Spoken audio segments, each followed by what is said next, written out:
This is the best of the week on Relevant Radio. The Washington Post just reported on what it believes to be a trend. More young people, they're believing in astrology. Why? Because I think they've abandoned the faith. Take a look at the numbers of the Catholic Church, right? Take a look at how many young people have left. Take a look at the abandonment of the faith across all religious platforms. Okay, so you don't believe in God, then what? They're turning to the occult. They're turning to astrology. According to the Post, the astrology field's booming, right? A trend that has been driven by younger generations. And it's evidenced by the countless websites and platforms that cater to, the astrologically inclined. A lot of them out there, and they're growing. It's a multi-billion-dollar business. I was looking at some data earlier today on it. Couldn't believe how much money's made on this stuff. The astrology industry, right, the global astrology industry, they have valued at nearly $13 billion. $13 billion in 2021. That's up $10 billion from 3 years before. Why? Because that's post-COVID, right? When you're locked down, people were searching for something. They're looking for meaning. And, of course, numbers really skyrocketed when it came to astrology and to the New Age movement. They're estimating, though, that by 2031, just a couple years from now, right, it'll be a $23 billion industry. So they're forecasting a lot of growth. My guest today, Susan Brinkmann, knows that. She has been a tremendous voice of sanity when it comes to speaking out against the New Age, its practices, and really its deceptions. She's a member of Third Order Carmelites and is on the staff right now. She's a staff journalist for Women of Grace, a frequent guest on Jeanette Bankovich's show, Women of Grace. Good to have her back. Susan, good afternoon. Oh, so happy to be back with you. Why is astrology, of all things, what is it about this that seems to be on the rise, where more people are beginning to turn to astrology for answers? I don't know that astrology has ever ebbed in interest. I mean, this is one of the biggest scams that's ever been perpetuated on mankind since the beginning of time. It really has always been very, very attractive to people. They look at the mystique of the stars and the universe and all the unanswered questions that we have about the universe, and they just see something mystical and attractive about it. But as far as today and the young people getting involved in it, and like you said, it's not just astrology. They're involved in a lot of things. Tarot is another one that they're very big on right now. Yep. I remember an anthropologist, she was Sabina Magliocco. She was at the University of British Columbia in Vancouver, and she was speaking about what is it with this growing interest in the occult, like witchcraft and magic and that. What is drawing people to these things?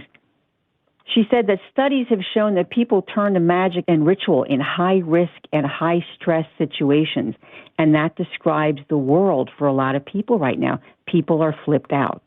And that, I think, is one of the reasons why people are turning to these different things. They're trying to get some semblance of control over their lives. The other reason, young people are very much into finding themselves. The Gen Z and millennials are navel gazers. They want to know who they are. They're looking for themselves, for their identities, and that sort of thing. And they're looking to the stars because this is what they're teaching them. That, if you're a Leo or a Pisces or a Cancer, you have certain attributes and qualities about you, and that's all dictated by the stars and where everything was in the universe at the moment of your birth. It's a very detailed practice and completely bogus. If you were to apply astronomy now, which is the actual scientific learning about the stars and the celestial bodies, right, everybody's horoscope would actually be 1 month earlier than the one you think it is. Oh, wow. So I'm supposedly a Leo. I would actually be a Cancer, and that's because the zodiac, the actual belt or the ecliptic of the zodiac, has altered its position to the Earth. And it just gets into the weeds, and I'm not going to get too far into that, but by 36 degrees west. This is how far it's shifted, which means everybody's astrological sign is different from the claims that you find in a newspaper, and you need to go back to the one before you, because that's really where you are. So you have things like this article that says, oh, this one lady, Kayleen, she's never going to date anyone who's a Pisces. And I think, well, you know what? He's not a Pisces. He's actually the sign before that. So maybe you could give the guy a chance, The whole thing is crazy. But the part that I find the most alarming about it is that the people, the younger generation that is getting into it, they don't care that it's not scientific, Drew. They don't care about that. It's a source of comfort for them. They look to it for guidance. And I think, why would you? It's flim-flam, okay? Astrology is all flim-flam. It's all made up. Okay, it's not even based on all of the planets. It's only based on 5 of them. The other ones you put in there, and they're sort of like wild cards, and an astrologer can do whatever he wants with them. So it's only based on Mercury, Venus, Mars, Jupiter, and Saturn. That's it. The people, when they say to you, oh, yeah, well, I'm just going to get my life guidance from these stars and that, and I really believe in all this stuff. But that's like saying, I'm going to use this rabbit's foot to give me guidance in life. It's nonsense. It's crazy. I mean, a lot of people say, well, look, just reading it for fun. It's on the back of the Chinese menu, or it's in the newspaper, or I downloaded the app just to see what my day is going to be like. Let's talk about what the church teaches regarding this. Some people say, well, I don't really believe in it, but I look at it. Is there any danger in entertaining this type of stuff? Oh, absolutely. Well, for one thing, you're using it as your life guide. So you're actually looking at the stars and the planets in that as a kind of God who is directing your life. And that's why in Scripture there are so many admonitions against looking to the stars for answers.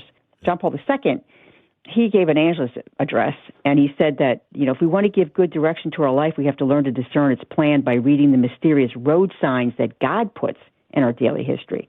And he said, for this purpose, neither horoscopes nor fortune-telling is useful. What is needed is prayer, authentic prayer, which should always accompany a life decision made in conformity with God's law. So it's a superstition, number one, because they don't have these powers. The planets and that there's no scientific evidence that any position of a planet in the universe has a bearing or a force or a power to impact a human life here on Earth. There's no science behind that at all.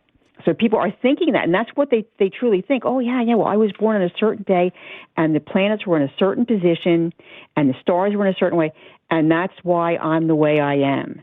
That's making a god out of these stars and planets, right? That's essentially what people are doing. It certainly is. And I would not encourage anyone even to dabble in this on just a fun, I don't really believe in this type of way. These things can still influence you. I was reading I think it was a bishop. I forget who said this a little bit earlier today. I was reading, and they said, look, millions of people follow their horoscopes, with either greater or lesser interest, but it's still a type of fortune telling. And even if you don't believe in horoscopes and you read them for fun, the priest who was talking about this said, abandon that practice, okay? Because from time to time, you may not realize it, but they do have an influence. And the Catechism of the Church is very clear. It says in 21:16 in the Catechism, but I think everyone should have both the Bible and a Catechism on their shelf. Let me quote from the Catechism what it says. It says, all forms of divination are to be rejected. Recourse to Satan or demons, conjuring up the dead, or other practices falsely supposed to unveil the future, consulting horoscopes, astrology, palm reading, interpretation of omens and lots, the phenomenon of clairvoyance, recourse to mediums, all conceal a desire for power over time, history, and in the latest analysis, other human beings, as well as a wish to conciliate hidden powers. And they contradict the honor, respect, and loving fear that we owe God alone. So in other words, it comes down to lack of trust, right? It comes down to trying to be God, trying to control your own future. So the church is pretty clear on all of this. Absolutely. And that section comes under the heading, you shall have no other gods before me. That is a serious sin to be putting your faith in the stars. You are specifically told not to do that. It's a form of fortune telling. Yep. That's really what it is. If you think about it, it's people are trying to figure out their future. You're right. It's dangerous to get involved in. It's dangerous to look to that as a guide. For one thing, it opens doors to you to start getting involved in other things, like tarot and that sort of thing. But astrology, they have a lot of superstitions that go with that too. Some of them, and I have this in my book. I have a whole chapter on this, as a matter of fact, in my book, The Learn to Discern Compendium. And there is some weird stuff that's associated with this, such as, Virgos who think interrupting their routine is going to bring bad luck, like little superstitions built into your sign. Like if you're an Aries, you have to be first at everything or you're going to be unlucky. Then they have these things called astro mapping, and that uses computer programs that track the path of the planets around the Earth, and they will determine what country, city, and even zip code is the luckiest place for you to live somewhere in the world. Wow, that's bizarre. Solar return theory, that says a person has to travel once a year to the place where the planets and the sun line up exactly as they lined up when you were born on your birthday. So that has to be, you have to be there exactly 12 noon on your birthday in order to get this special prosperity. You're going to get prosperity. This is false worship, Drew. This is this is exactly what it is. And it's built all around this. Astrology is all built around it. And that's why it is it's a multi-billion-dollar industry. And I'll tell you what, it always has been a very big and very profitable industry. People just can't seem to let go of this. It's a demonic deception. Satan's at work here. Let's go to Stockton, California first, Susan. Barbara is there. Barbara, good afternoon. Well, good afternoon, Drew, and thank you for taking my call. It's just so interesting that this question should come up because last night when I was listening to a radio program, there was this astrologer on there. See, the most important thing with a lot of young people nowadays is, remember, when you pray, you have to wait to see God's blessing. But when you turn to astrology, you can get an immediate answer. That's one of the reasons. So you kind of know beforehand what's going to happen.